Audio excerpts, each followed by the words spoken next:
Hello and welcome to Crime Watch Daily Updates. I'm your host, Anna Garcia. We're looking back at the disappearance of a 17-year-old soccer standout from Rochester, New York, who went missing while on spring break in Myrtle Beach, South Carolina. On April 25th, 2009, while on spring break with friends, Brittanee Drexel left her hotel and was never seen again. Years later, in May 2022, police arrested a registered sex offender in the area on charges of murder, kidnapping, and first-degree criminal sexual conduct. Raymond Moody, who's 62 years old, confessed to the crime, and he provided a location of potential remains. Brittanee's remains were excavated a few days later in a wooded area in Georgetown, about 33 miles from where she was last seen. Let's take a look back at the disappearance that shocked a community and ended a talented teen's life. The Grand Strand in Myrtle Beach, South Carolina, a popular and relatively safe place for families and spring breakers. Then one night, everything changed when 17-year-old Brittanee Drexel walked out of this hotel, never to be seen or heard from again. I felt in my heart that, she had made this decision that may have cost her life. What happened to you, baby? Where did you go? Now, 7 years later, the FBI may have found the answer to that question. There's people that know exactly what happened. But what one jailhouse snitch is telling the feds is beyond unthinkable. They dispose of the body in what they call a pit. Just the look in her eyes, I can just picture it. And it just plays over and over in my mind every day. But Brittanee's mom and dad can only hope and pray it's not true. You just don't want to believe that. No. If you will fight enough to spout again. Brittanee was Dawn's firstborn child. She was just full of life. A fun-loving kid who relished being the center of attention. Brittanee, she was so energetic. When the ball breaks, the cradle will rock. But Brittanee's mother Dawn and father John were both only teenagers when she was born. Well, we're pretty much babies ourselves. And Brittanee was just a few years old when the childhood sweethearts went their separate ways. Dawn staying in Rochester, New York, and John moving to Tampa, Florida. Unfortunately, me and Brittanee didn't see each other. Until finally being reunited more than 10 years later when she was 16, as John recalls in the first interview he has ever given. So you had a lot of time to make up for. That's exactly what it was. We just clicked like in 5 minutes. It was just such a great moment. What went through your mind when you first saw her? She looked like me. Her attitude, her looks, I was in awe. There's no words for it. I was very happy. Brittanee had grown into a fine young woman, and John was just getting reacquainted with his daughter. I would fly up to go see her, take her shopping, go see the movies, go to restaurants, just anything I can do to spend time and get to know her more. He wasn't to know that in less than a year after their reunion, he would be losing Brittanee again. This time forever. In retrospect, how precious is that year to you now? It's very precious. I'll never forget it. It'll always be in my mind. For weeks before her disappearance, Brittanee had been bugging her mother about going to Myrtle Beach with some friends for spring break. And I told her, I said, no, Brittanee. She goes, why? Nothing's gonna happen to me, Mom. I said, Brittanee, there's no parental supervision. I don't know these kids you're going with. And I said, something's gonna happen to you. So Brittanee asked her mom if she could spend a few days at a friend's home in Rochester. They had put this person on the phone, and I thought I was talking to a parent, and I told her that she could stay since, it was her spring break. But it wasn't a parent, and instead Brittanee hopped in a car with 3 girlfriends and sneaked off to Myrtle Beach. Brittanee never lied to me, as far as I knew. I trusted her. And Brittanee would maintain the charade by phone right up to the day of her disappearance. I said, what are you doing later on? She said, oh, we're just gonna hang out here for a while and then we're gonna go back to my friend's house and watch a movie. And we're just gonna hang out. She She says, I'll see you tomorrow. I love you. And I told her I love her too. And that was the last time I talked to her. Then tomorrow came, and Dawn would learn the truth in the worst way imaginable. Getting a call from Brittanee's boyfriend, John Greco, who had stayed behind in Rochester.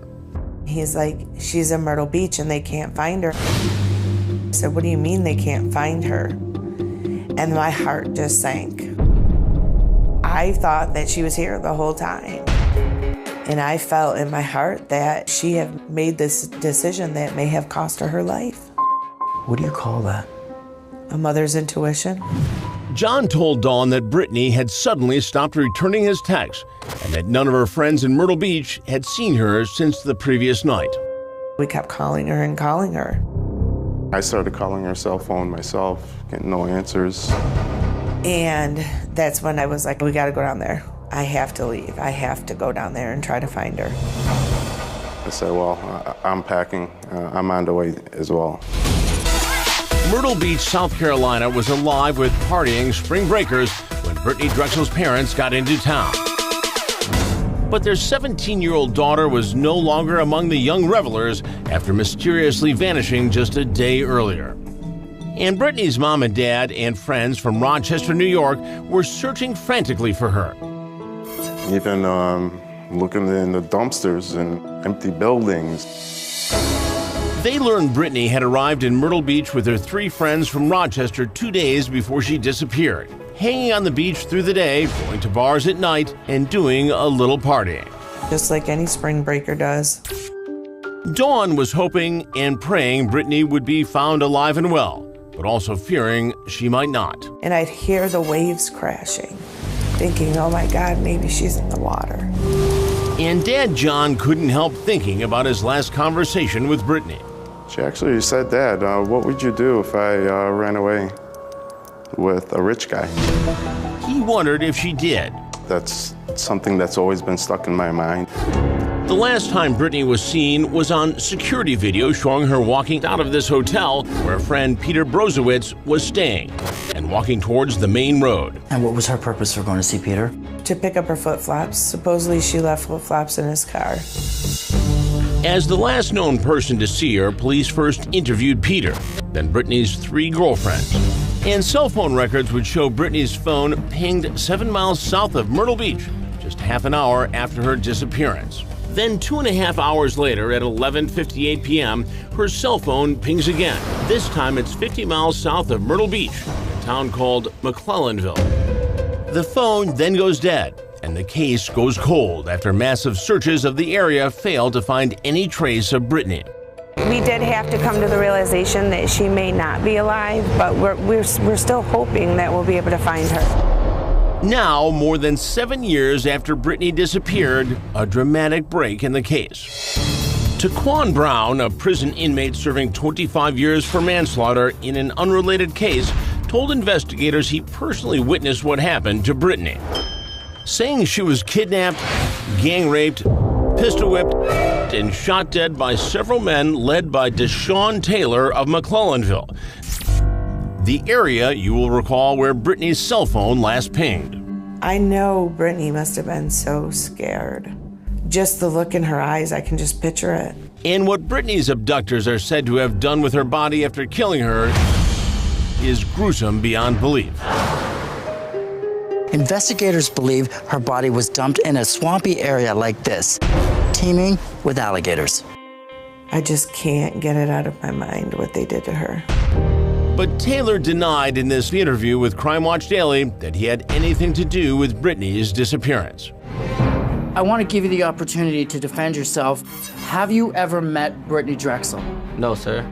He says the same of Taquan Brown, the inmate who accuses him of killing her. I don't even know the guy. Is it possible he knew your father or your brother? Yes, sir.